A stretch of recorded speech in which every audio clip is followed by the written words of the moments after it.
How is depression diagnosed and treated? So depression is genetic. Usually it's somewhere in the family. It's a mood disorder. So I want to clarify that someone can have low mood or be sad, but also not necessarily be diagnosed as clinically depressed. I think it's important to make that distinction.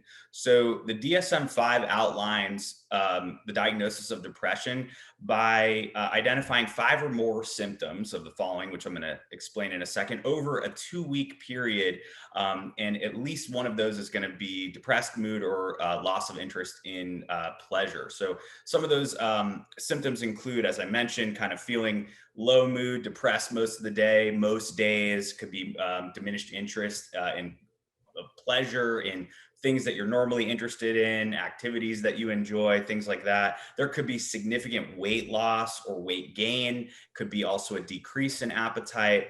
I think also what's notable is kind of a slowing down of thought and potentially reduction in movement, right? Similarly, a fatigue or loss of energy nearly every day. And we're looking at that 2-week period.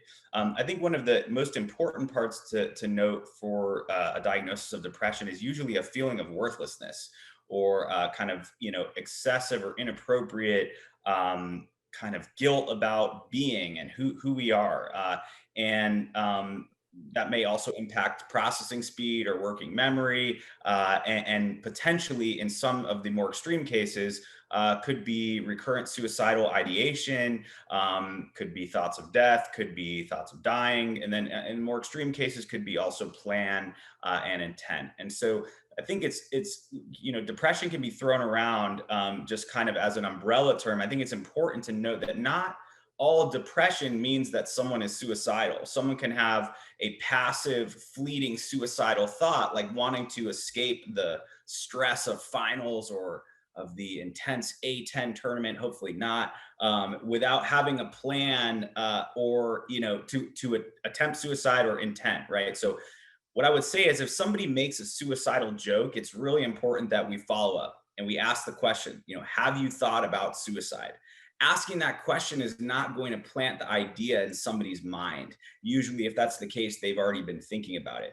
So, what I would say for student athletes is to open your eyes. And when you see behavior that's really kind of out of the ordinary for that particular person, try to refer them to get some support or some help. And maybe that's from the counseling center on your campus, or maybe that's through your sports psychologist in your athletic department.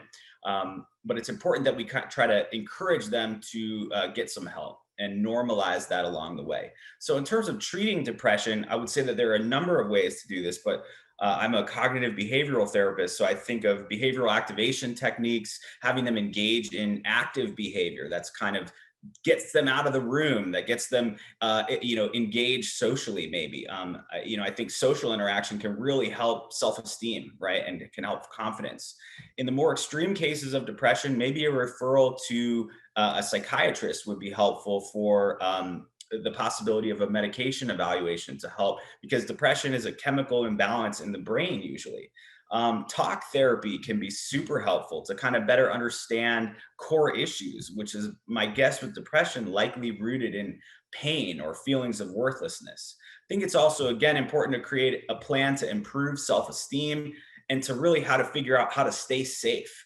And in addition to identifying other resources on campus, maybe in athletics or generally on campus accessible to all students, to help when in need. That could be a 24-hour hotline, or that can be any other way to access any of the other services on campus to help increase mood.